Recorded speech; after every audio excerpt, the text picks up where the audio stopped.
তো আজকে আমাদের আপার প্রাইমারি টেটের প্রথম ক্লাস। আর এই ক্লাসটি যারা মন দিয়ে দেখবে না, এই কনসেপ্টটি যারা মন দিয়ে বুঝবে না, তারা যত ভালো করেই হিস্ট্রি, ম্যাথামেটিক্স, পলিটি, জিওগ্রাফি অর্থাৎ বাকি যে সাবজেক্টগুলো আছে যা থেকে কোশ্চেন হয়, সেই সাবজেক্টগুলো যত ভালো করেই প্রিপারেশন নাও না কেন, তোমরা কিন্তু আপার প্রাইমারি টেট কোয়ালিফাই করতে পারবে না।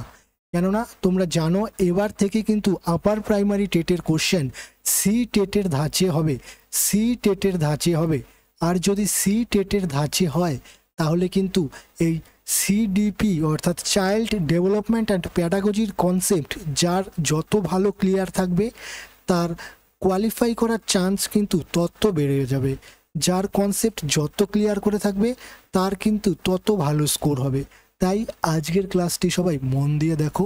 আজকের ক্লাসে আমরা এমন একটি টপিক নিয়ে আলোচনা করব যে টপিকটি তুমি যদি ভালোভাবে না বুঝো তাহলে এই চাইল্ড সাইকোলজি অর্থাৎ সিডিপির আগা মাথা কোনো কিছুই বুঝতে পারবে না।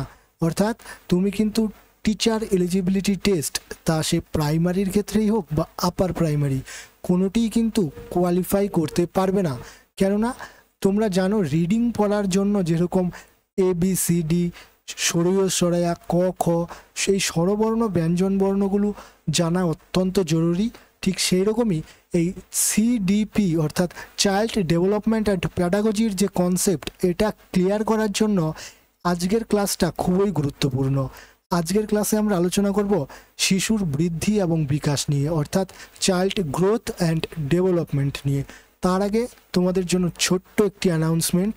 তোমরা যারা WB আপার প্রাইমারি টেটের প্রিপারেশন নিচ্ছ, WB আপার প্রাইমারি টেটের প্রিপারেশন যারা নিচ্ছ, তারা যারা ভালো স্কোর করতে চাও, প্রথমবারেই 120+ স্কোর করতে চাও, তাদের উদ্দেশ্যে বলবো তারা এক্ষুনি আমাদের চ্যানেলটিকে সাবস্ক্রাইব করে পাশে থাকা বেল আইকনটি প্রেস করে দাও।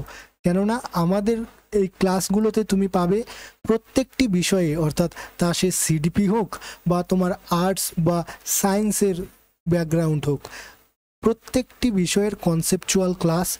এর পাশাপাশি MCQ ক্লাসও পেয়ে যাবে, মক টেস্ট পেয়ে যাবে প্রতি সপ্তাহে একটি করে।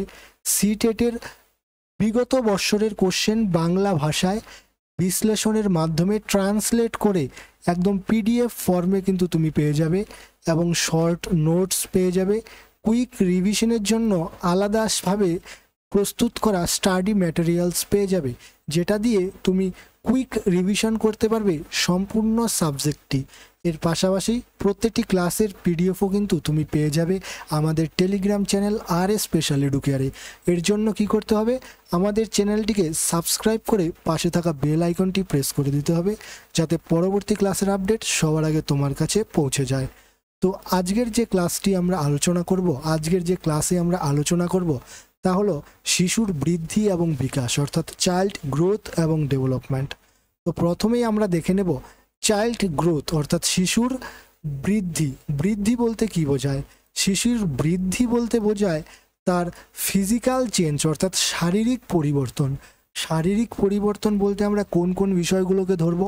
ধরো ওজন বৃদ্ধি, সাইজ বৃদ্ধি, আকার বৃদ্ধি, আয়তন বৃদ্ধি। অর্থাৎ একটি শিশু, দেখো এই প্রথম যে শিশুর ছবিটি আছে তার থেকে দ্বিতীয় শিশুটির হাইট কিন্তু অনেকটাই বেশি।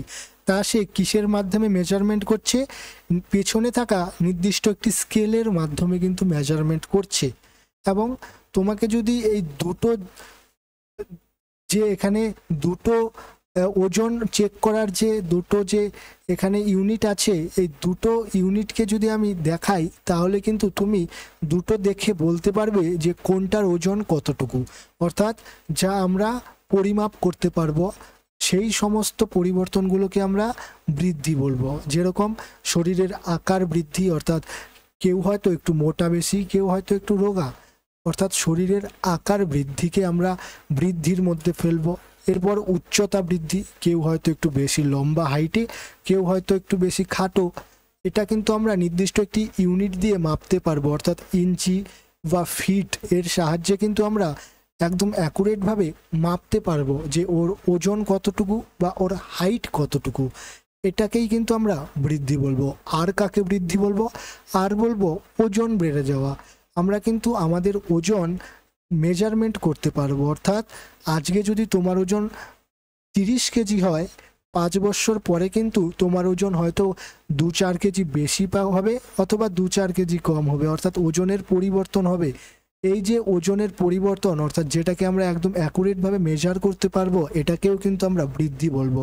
অর্থাৎ ওজনের পরিবর্তন, ওজন বেড়া বা কমা, এটাকেও কিন্তু আমরা বৃদ্ধি বলবো। এরপর গঠনগত পরিবর্তন অর্থাৎ স্ট্রাকচারাল পরিবর্তন, যেরকম কাউকে দেখবে যে একদম বডি শডি ডোলা সোলা একদম 6 প্যাক বডি বানানো কাউকে দেখবে, আবার কাউকে তুমি দেখতে পাবে যে মোটা সোটা চর্বিযুক্ত বা অথবা মেদযুক্ত ব্যক্তি।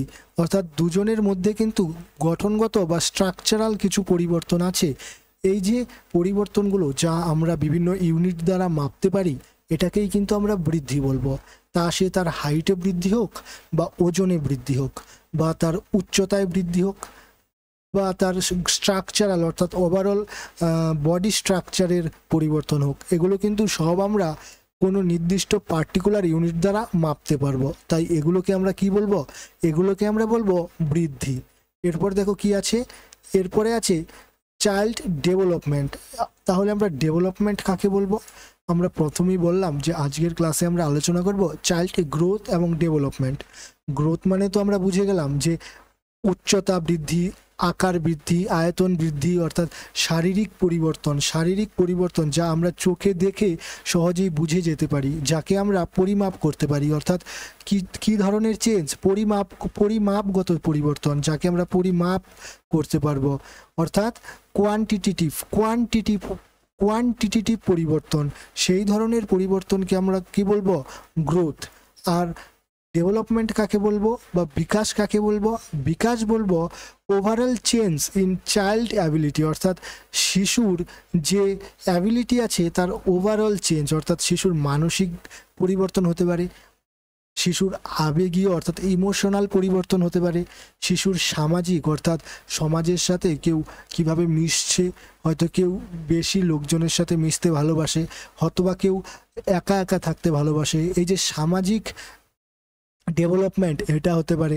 ভাষাগত পরিবর্তন হতে পারে, কেউ হয়তো একটু ভালোভাবে কথা বলতে পারে, কেউ হয়তো একটু সবার সামনে ভালো বক্তৃতা দিতে পারে। যেরকম তোমরা দেখবে যে পলিটিক্যাল যে লিডারগুলো হয়, যারা লিডারশিপ প্রেজেন্ট করে, যারা পলিটিক্যাল লিডার, তাদের বক্তৃতার কিন্তু আমাদের থেকে অনেকাংশেই বেটার হয়, কারণ তাদের কি এই ল্যাঙ্গুয়েজ ডেভেলপমেন্ট খুব ভালো হয়েছে। তো তাদের ল্যাঙ্গুয়েজ ডেভেলপমেন্টটা খুব ভালো, তাই তারা ভালোভাবে বক্তৃতা দিতে পারে, সবার সামনে নিজের বক্তব্যগুলোকে ভালোভাবে প্রেজেন্টেশন করতে পারে। এরপর কি নৈতিক ডেভেলপমেন্ট, অর্থাৎ মোরালিটি, কোনটা ঠিক কোনটা ভুল এর বিশ্লেষণ করতে পারা, ঠিক ভুলের বিচার বিশ্লেষণ করতে পারা, এটাকেই বলে নৈতিক ডেভেলপমেন্ট। এই সমস্ত যে আমি ডেভেলপমেন্টের কথা বললাম, এগুলো কিন্তু কোনোটাই নির্দিষ্ট কোনো ইউনিট দিয়ে পরিমাপ করা যায় না। অর্থাৎ তার মানসিক পরিবর্তন অর্থাৎ মেন্টাল হেলথ মানসিক স্বাস্থ্য, এর কিন্তু আমরা কোনোভাবেই পরিমাপ করতে পারবো না নির্দিষ্ট কোনো ইউনিট দিয়ে। আমরা কিন্তু বলতে পারবো না যে ওর আজকে মানসিক অবস্থা 2 কেজি খারাপ, এভাবে কিন্তু বলতে পারবো না। আমরা এটাও বলতে পারবো না ওর আজকে আবেগ 6 ফুট বেশি, এটা কিন্তু বলতে পারবো না। অর্থাৎ যে পরিবর্তনগুলো তো আমাদের শরীরে ঘটে, কিন্তু আমরা সেটাকে নির্দিষ্ট ইউনিট দ্বারা প্রকাশ করতে পারবো না, আমরা নির্দিষ্ট ইউনিট দ্বারা সেটাকে পরিমাপ করতে পারবো না। অর্থাৎ এটাকে আমরা কোয়ালিটেটিভ পরিবর্তন বলবো, এটাকে আমরা কোয়ান্টিটি অর্থাৎ পরিমাপ করতে পারবো না। এটাকে আমরা গুণগত পরিবর্তনের মধ্যে ফেলবো। কোথায় ফেলবো? গুণগত পরিবর্তন। আমরা বলতেই পারি ওই ছেলেটির ভালো গুণ আছে, যে ও ভালোভাবে সবার সাথে মিশতে পারে, ভালোভাবে কথা বলতে পারে, ও সবার ইমোশন বুঝতে পারে, এটা ওর ভালো গুণ। কিন্তু আমরা এটাও বলতে পারি যে বৃদ্ধির ক্ষেত্রে যে ওই ছেলেটির ভালো স্বাস্থ্য আছে, ওই ছেলেটির ভালো বডি আছে, ওই ছেলেটির হাইট ভালো। অর্থাৎ আমরা বৃদ্ধিকেই কিন্তু বিকাশের মধ্যেও ফেলতে পারি। অর্থাৎ যদি তুমি সহজভাবে বোঝো যে শরীরের যে আমাদের যে গুণগত পরিবর্তনগুলো হয়, আমাদের গুণ যে ডেভেলপগুলো হয়, আমাদের যে ভালো গুণগত পরিবর্তনগুলো হয়, সেগুলোকে কিন্তু আমরা বিকাশ বা ডেভেলপমেন্ট বলবো। আর যে হাইট, আকার, ওজন, উচ্চতা, শরীরের যে স্ট্রাকচারাল পরিবর্তন হয়, সেটাকে আমরা কি বলবো? সেটাকে আমরা বলবো গ্রোথ বা বৃদ্ধি। এটাকে তুমি একটা ভালো এই চার্টের মাধ্যমে খুব সহজেই বুঝতে পারবে। এই যে এখানে দেখতে পারবে যে এই ছেলেগুলো খেলছে, খেলাধুলো করছে, অর্থাৎ এরা কিন্তু এই যে চারজনে একসাথে মিলেমিশে খেলছে, এটা কিন্তু ওদের সোশ্যাল ডেভেলপমেন্ট হচ্ছে, অর্থাৎ সামাজিক ডেভেলপমেন্ট হচ্ছে। এখানে কিন্তু তুমি বলতে পারবে না যে এই ছেলেটির কতটুকু সোশ্যাল ডেভেলপমেন্ট হয়েছে, সে কত ভালোভাবে সবার সাথে মিশতে পারছে। তুমি কিন্তু পার্টিকুলার একটি ইউনিট দ্বারা বলতে পারবে না যে ওর 10 সোশ্যাল ইউনিট হয়েছে, বা ওর 2 কিলো সোশ্যাল ডেভেলপমেন্ট হয়েছে, বা ওর 5 ফিট সোশ্যাল ডেভেলপমেন্ট হয়েছে। কিন্তু তুমি এই সাইটের ছবিটাকে দেখে সহজেই কিন্তু বলতে পারবে যে ওই ছেলেটির 5 ফিট হাইট, ওই ছেলেটির 3 ফিট হাইট। অর্থাৎ আমরা যদি গ্রোথ বা বৃদ্ধির ক্ষেত্রে বলি, বৃদ্ধি বা গ্রোথের ক্ষেত্রে বলি, সেখানে কিন্তু তোমরা সহজেই বলতে পারবে যে ওর হাইট বা আকার বা উচ্চতা কতটা বৃদ্ধি পেয়েছে, অর্থাৎ যাকে আমরা পরিমাপ করতে পারবো, তাকে আমরা গ্রোথ বা বৃদ্ধি বলবো। আর এই সাইটের ছবিটাতে তোমরা কিন্তু বলতে পারবে না যে ছেলেটির বা ছেলেগুলির কতটা গুণগত পরিবর্তন বৃদ্ধি পেয়েছে। তাই এটাকে আমরা কি বলবো? এটাকে আমরা বলবো ডেভেলপমেন্ট কিন্তু বলবো। এই যে এই চার্টটা, এখানে যে ছবিটা আছে, এই ছবিটার মধ্য দিয়ে কিন্তু তোমরা এই বিষয়টি আরো ভালোভাবে বুঝতে পারবে। কিভাবে? এই দেখো, এখানে লেখা আছে ব্রড ডোমেন্স অফ ডেভেলপমেন্ট, অর্থাৎ ডেভেলপমেন্টের একটি বৃহৎ ডোমেন। যেখানে দেখো এই টোটাল যে গোল, যে এই ছবিটা, এটা হচ্ছে একটি ডেভেলপমেন্ট। এটাকে যদি আমরা ডেভেলপমেন্ট ধরি, এই ডেভেলপমেন্টের মধ্যে আমরা কি কি বললাম? যে কগনিটিভ ডেভেলপমেন্ট, অর্থাৎ ভালোভাবে বিচার বিশ্লেষণ করতে পারা, ভালো তর্ক দিতে পারা, রিজনিং সলভ করতে পারা, কঠিন ম্যাথামেটিক্স সলভ করতে পারা। তার মেন্টাল ডেভেলপমেন্ট, অর্থাৎ তার মস্তিষ্কের ভালো ডেভেলপড হওয়া, অর্থাৎ সে ভালোভাবে তর্ক দিতে পারে, ভালোভাবে রিজনিং সলভ করতে পারে, ভালোভাবে কথা বলতে পারে, ভালোভাবে ভালো সব কঠিন ম্যাথামেটিক্স সলভ করতে পারে। অর্থাৎ তার কগনিটিভ ডেভেলপমেন্ট কিন্তু ডেভেলপমেন্টের মধ্যেই ইনক্লুড হয়। এর পাশাপাশি আর কি ইনক্লুড হয়? Social development.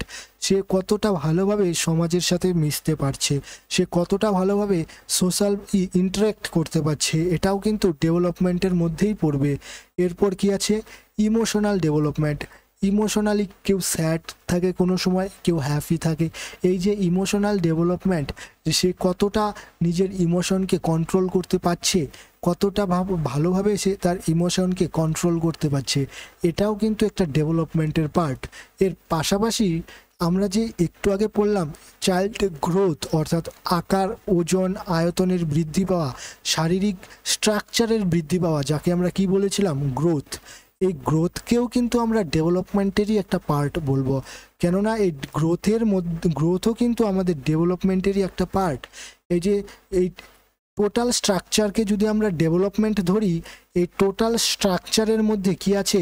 আমাদের যেরকম ফিজিক্যাল ডেভেলপমেন্ট আছে, পাশাপাশি ইমোশনাল, সোশ্যাল এবং কগনিটিভ, এই সমস্ত দিক থেকে যখন একটি ব্যক্তি বিকশিত হবে, সমস্ত দিক থেকে ব্যক্তির যখন ভালো ডেভেলপড হবে, তখন তাকে আমরা বলবো হলিস্টিক ডেভেলপমেন্ট, অর্থাৎ সার্বাঙ্গীন ডেভেলপমেন্ট। এই যে আমরা একটু আগে গ্রোথ পড়লাম, চাইল্ড গ্রোথ, এই গ্রোথও কিন্তু ডেভেলপমেন্টের মধ্যেই যুক্ত থাকে। যেরকম তোমার যদি শরীরের শুধু স্ট্রাকচারাল পরিবর্তন হয়, তাকে আমরা নির্দিষ্ট একটি নাম দিয়ে বলতে পারবো যে এটা হচ্ছে বৃদ্ধি। আবার এই বৃদ্ধিটা কিন্তু ডেভেলপমেন্টেরই একটি পার্ট।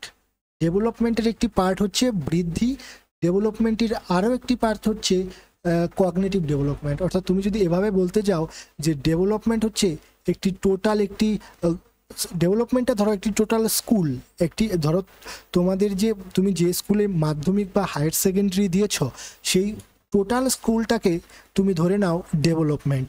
সেটা তুমি ধরো পড়েছ West Bengal government high school, West Bengal তুমি পড়েছো ধরো ওয়েস্ট বেঙ্গল গভর্নমেন্ট হাই স্কুলে তুমি তোমার মাধ্যমিক এবং উচ্চ মাধ্যমিক কমপ্লিট করেছো। এই যে তুমি তোমার ওয়েস্ট বেঙ্গল গভর্নমেন্ট হাই স্কুলে তুমি তোমার মাধ্যমিক বা উচ্চ মাধ্যমিক কমপ্লিট করেছো, এটাকে তুমি যদি গ্রোথ বলো, এই যে টোটাল তোমার যে স্কুলটা ছিল সেই স্কুলটাকে যদি তোমার গ্রোথ, স্কুলটাকে যদি তুমি ধরে নাও ওটা গ্রোথ। আর এই স্কুলের মধ্যে যে ক্লাস 5 ছিল, ক্লাস 6 ছিল, এভাবে ক্লাস 11ও ছিল, ক্লাস 12ও ছিল, এই যে বিভিন্ন ক্লাসগুলো ছিল, এই ক্লাসগুলো হচ্ছে গ্রোথের ডেভেলপমেন্টের এক একটি পার্ট। এখানে যদি তুমি এই 5 নাম্বারটাকে যদি বলো যে এটা হচ্ছে কগনিটিভ ডেভেলপমেন্ট, এবং 6 নাম্বারটাকে যদি বলো এটা হচ্ছে ফিজিক্যাল ডেভেলপমেন্ট, এভাবে তুমি যদি 7 নাম্বারটাকে বলো সোশ্যাল ডেভেলপমেন্ট, ঠিক একইভাবে তুমি 12 নাম্বারটাকেও বলতে পারবে এটা ইমোশনাল ডেভেলপমেন্ট, অর্থাৎ ক্লাস 12কে তুমি বলতে পারবে ইমোশনাল ডেভেলপমেন্ট। এই যে 6 নাম্বারটাকে তুমি বললে এটা ফিজিক্যাল ডেভেলপমেন্ট, এই ফিজিক্যাল ডেভেলপমেন্ট অর্থাৎ ক্লাস 6কে যে তুমি বললে ফিজিক্যাল ডেভেলপমেন্ট, এই ফিজিক্যাল ডেভেলপমেন্ট কিন্তু তোমার স্কুলেরই একটি ক্লাস, তোমার স্কুলেরই একটি শ্রেণীকক্ষ। ঠিক সেই রকমই এই যে ফিজিক্যাল ডেভেলপমেন্ট অর্থাৎ শরীরের স্ট্রাকচারাল পরিবর্তন, এটা কিন্তু এই গ্রোথ, এই ডেভেলপমেন্টেরই একটা অংশ। এই ডেভেলপমেন্টেরই একটি অংশ কি ফিজিক্যাল ডেভেলপমেন্ট, যাকে আমরা কি বলি গ্রোথ বলি। এরপরে দেখো বৃদ্ধি এবং বিকাশের পার্থক্য। এই যে বৃদ্ধি এবং বিকাশ আমরা বুঝলাম, অর্থাৎ শরীরের স্ট্রাকচারাল পরিবর্তন হয়, আকার ওজন উচ্চতার পরিবর্তন হয়, তাকে আমরা কি বললাম বৃদ্ধি বা গ্রোথ। আর যে বিকাশ, তাকে সেখানে কি হয় কোয়ালিটেটিভ পরিবর্তনগুলো হয়। এই যে বৃদ্ধি এবং বিকাশ আমরা দুটো আলাদা আলাদাভাবে পড়লাম, এর মধ্যে কি কি ডিফারেন্স আছে, কি কি পার্থক্য আছে। তো প্রথমেই বৃদ্ধিতে কি হয় কোয়ালিটেটিভ অর্থাৎ কোয়ান্টিটেটিভ, বৃদ্ধিতে কি হয় কোয়ান্টিটেটিভ পরিবর্তন, অর্থাৎ যাকে আমরা সংখ্যায় মাপতে পারবো, যাকে আমরা সংখ্যা দিয়ে প্রকাশ করতে পারবো। যেরকম ছেলেটির 5 ফিট হাইট, ছেলেটির 40 কেজি ওজন, এটা আমরা একটি সংখ্যা দিয়ে প্রকাশ করতে পারবো।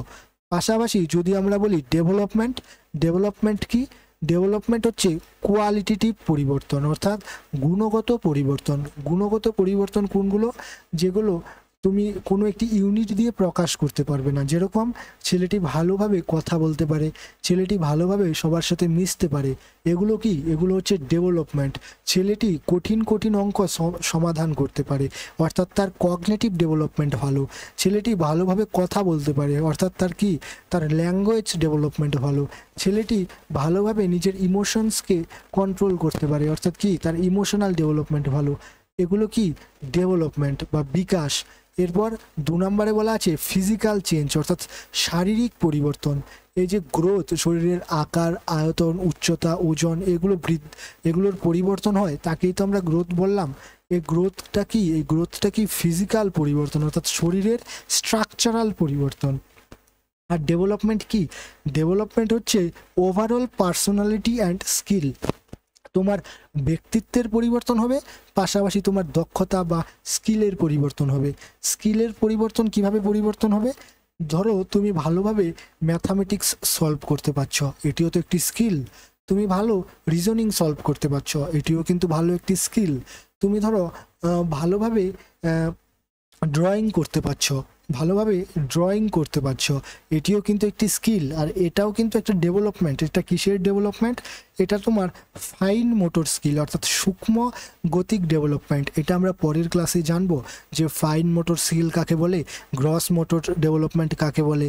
এই ডেভেলপমেন্টগুলো সম্পর্কে আমরা ডেভেলপমেন্টাল যে প্রিন্সিপালের ক্লাস হবে সেখানে ভালোভাবে বিশ্লেষণ করব। এগুলো হচ্ছে তোমার দক্ষতা এবং স্কিলের পরিবর্তন। এরপরে কি বলা আছে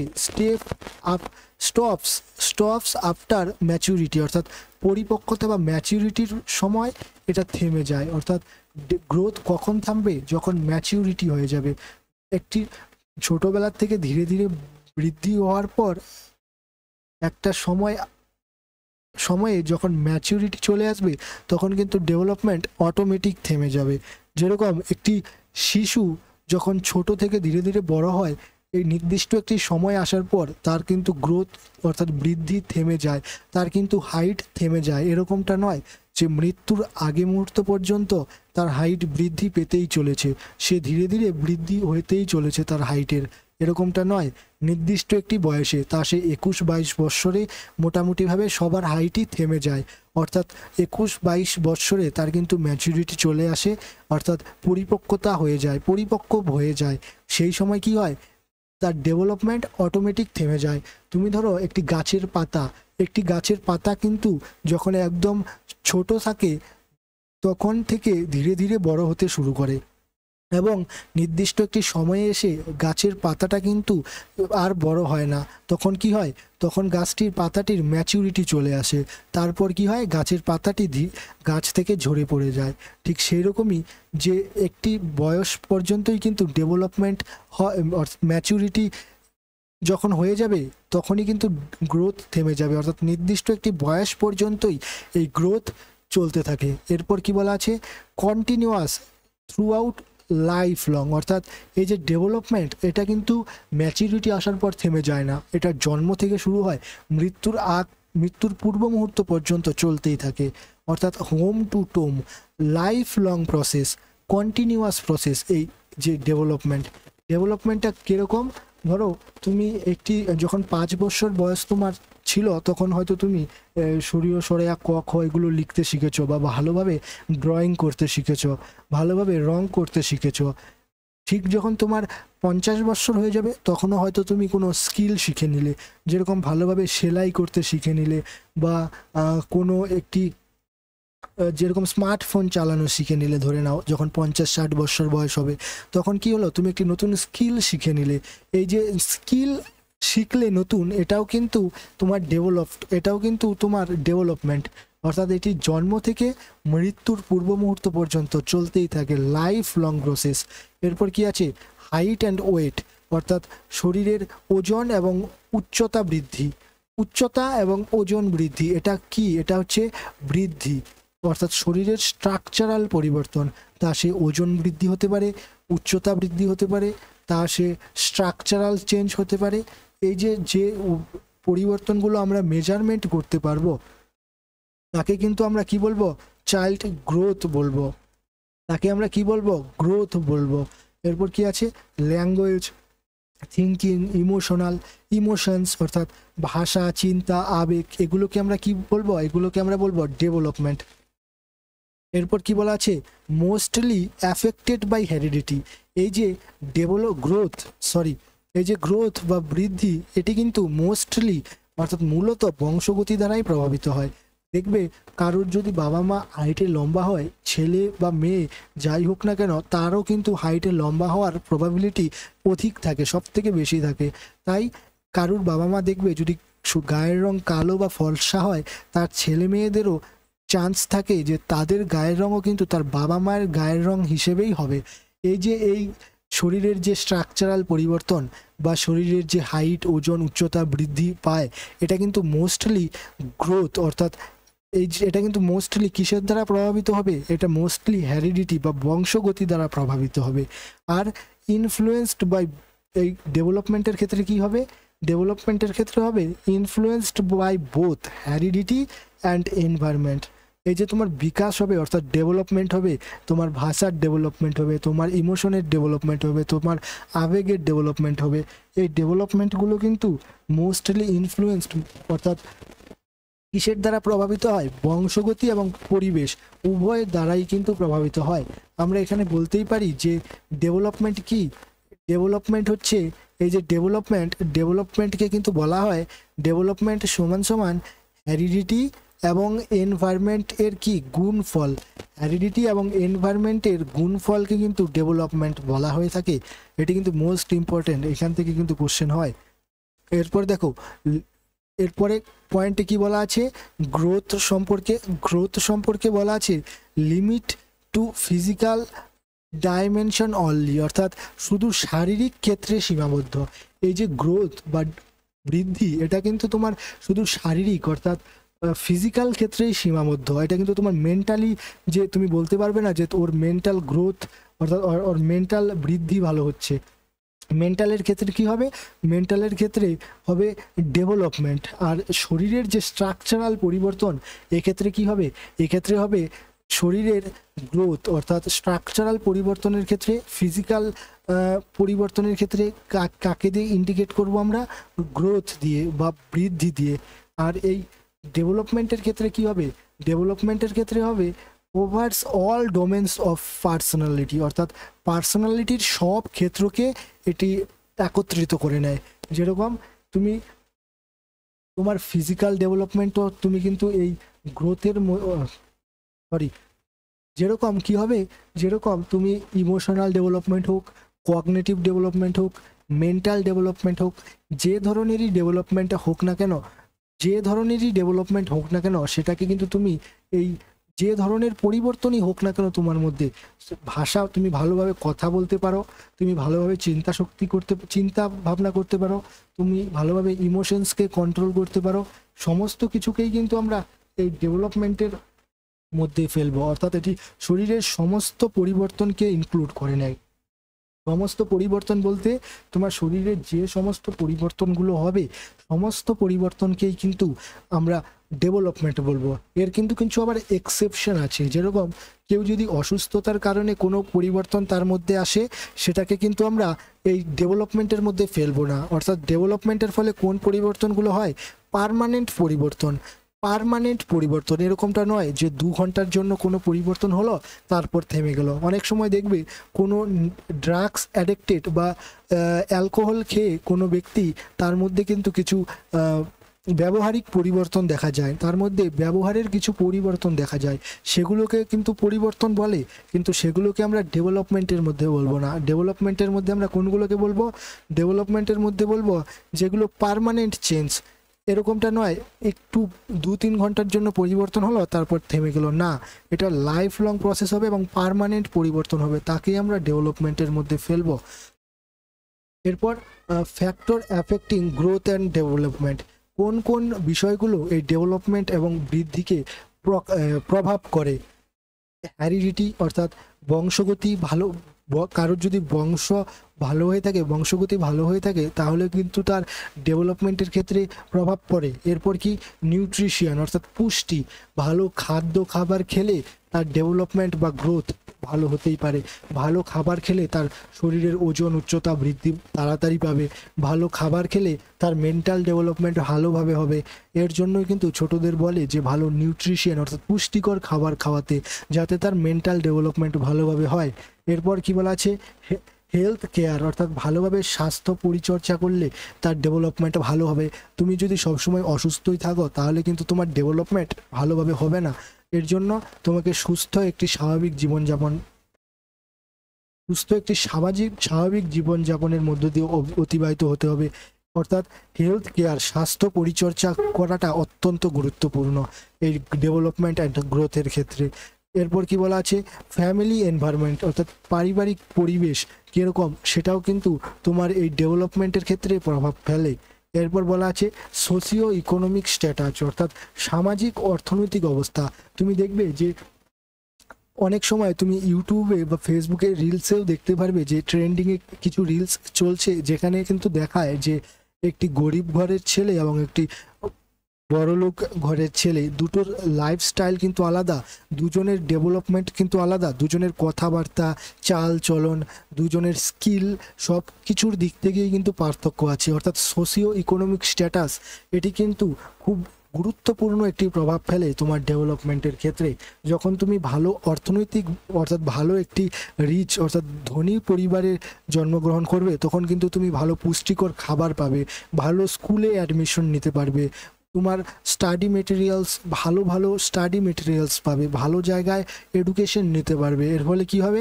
তোমার ডেভেলপমেন্ট ভালো হবে। যখন তুমি একটি গরিব ঘরে জন্ম নেবে তখন কিন্তু তুমি ভালো স্কুলে অ্যাডমিশন নিতে পারবে না অর্থনৈতিক কারণে, ভালো হয়তো পুষ্টিকর খাবার খেতে পারবে না। তার ফলে কি হবে? তোমার ডেভেলপমেন্ট কিন্তু অনেকাংশেই পিছিয়ে যাবে। এরপর কি বলা আছে? কালচারাল ইনফ্লুয়েন্স, অর্থাৎ সাংস্কৃতিক প্রভাব। তুমি যে পরিবেশে থাকছো তার কালচারাল প্রভাব তোমাকে কিন্তু অত্যন্ত গুরুত্বপূর্ণভাবে প্রভাব ফেলবে এই গ্রোথ এবং ডেভেলপমেন্টের ক্ষেত্রে। তুমি দেখতে পারবে যে ভারতের কোনো একটি শিশুর ডেভেলপমেন্ট বা গ্রোথ কীরকম হয়, এবং তুমি একইভাবে দেখতে পারবে যে আফ্রিকার কোনো একটি শিশুর গ্রোথ এবং ডেভেলপমেন্ট কীরকম হয়। ভারতের ক্ষেত্রে তুমি দেখতে পারবে যে তাদের সংস্কৃতি কালচার এক রকমের, তুমি আফ্রিকার শিশুদের সংস্কৃতি এবং কালচার দেখতে পারবে তাদের মধ্যে অন্য রকমের, অর্থাৎ ভিন্নতা দেখা যাবে। তুমি ভারতের মধ্যেই আলাদা আলাদা স্থানে দেখো না, তুমি ভারতের মধ্যে তুমি দেখো আমাদের ওয়েস্ট বেঙ্গলের কালচার এক রকমের, ওদিকে রাজস্থানের কালচার এক রকমের, ওদিকে কাশ্মীরের কালচার এক রকমের, ওদিকে আন্দামান নিকোবরের কালচার এক রকমের, বা তুমি দেখতে পারবে কেরালার কালচার এক রকমের। অর্থাৎ ভারতের বিভিন্ন স্থানের বিভিন্ন কালচারাল এফেক্ট, কালচারাল প্রভাব কিন্তু শিশুর মধ্যে গুরুত্বপূর্ণভাবে পড়ে। অর্থাৎ কালচারাল প্রভাব কিন্তু শিশুর ডেভেলপমেন্টের ক্ষেত্রে অত্যন্ত গুরুত্বপূর্ণ। এরপর কি আছে, লার্নিং অপরচুনিটিস, অর্থাৎ শিক্ষার সুযোগ। কোনো শিশু যদি লার্নিং অর্থাৎ শেখার সুযোগ ভালোভাবে না পায়, সেক্ষেত্রে কিন্তু তার ডেভেলপমেন্ট বা বৃদ্ধি বলো বা গ্রোথ বলো ভালোভাবে হবে না। অর্থাৎ আমরা যদি গ্রোথের ক্ষেত্রে বলি, গ্রোথের ক্ষেত্রে কিন্তু এই যে শিক্ষার সুযোগ, এটা সেরকমভাবে প্রভাব না ফেললেও এই ডেভেলপমেন্টের ক্ষেত্রে কিন্তু মোস্টলি প্রভাব ফেলে এই শিক্ষার সুযোগ। অর্থাৎ যে যত ভালো শেখার সুযোগ পাবে তার ডেভেলপমেন্ট তত ভালো হবে। কিন্তু গ্রোথের ক্ষেত্রে কিন্তু এই যে লার্নিং অপরচুনিটি, এটার কিন্তু কোনো প্রভাব ফেলে না। অর্থাৎ তুমি তুমি ডেভেলপমেন্টের ক্ষেত্রে কি শিখবে? তোমার ওজন বৃদ্ধি পাচ্ছে, এটা নিয়ে তুমি যত বই পড়ো না কেন সেটা কিন্তু তুমি কমাতে পারবে না। এর জন্য কি করতে হবে? এর জন্য তোমাকে খাওয়ার কমাতে হবে, বা এর জন্য বিভিন্ন প্রসেস আছে। তুমি ধরো হাইটে বৃদ্ধি পাচ্ছ, এর জন্য তুমি কিভাবে শিখবে? এভাবে এটা শেখার কোনো ব্যাপার নেই। তো ডেভেলপমেন্টের ক্ষেত্রে এই লার্নিং অপরচুনিটির প্রভাব কিন্তু সব থেকে প্রভাব ফেলে। এরপর কি আছে, এরপরে কিছু কোশ্চেন্স আছে, এই কোশ্চেন্সগুলো আমরা পরের ক্লাসে আলোচনা করব, এমসিকিউগুলো। তো ধন্যবাদ।